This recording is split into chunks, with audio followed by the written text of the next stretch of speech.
Ce matin, la presse parle de capitaine ou encore d'arbitre, mais les Lorrains, eux, disent en substance, vous cassez tout.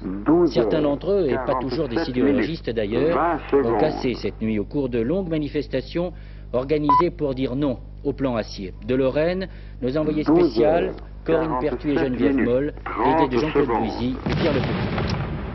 Jusqu'à 3 h du matin, les actions violentes se sont succédées à Longwy. De jeunes manifestants, en grande partie des chômeurs, qui représentent la seconde entreprise de la région, pour reprendre l'expression d'un sidérurgiste, ont attaqué le commissariat de police.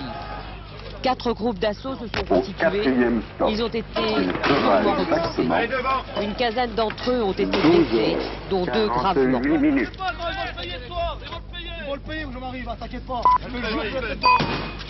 Dispersés vers 2 h du matin, ils ont été remplacés par un groupe d'une dizaine d'autonomes, probablement étrangers à la région, qui ont saccagé le siège de la Société Générale. Les sidérurgistes de Rehon, eux, ont accompli une action symbolique en brûlant l'immeuble des ingénieurs d'Usinor. La presse avait été conviée au spectacle vers 21 h 30, mais le feu n'a été mis que 2 heures plus tard, après que la vieille gardienne de l'immeuble ait été sommée d'évacuer les lieux. Les incidents ont commencé tout de suite après la manifestation d'hier après-midi, qui a rassemblé plus de 18 000 personnes dans les rues de la cité sinistrée.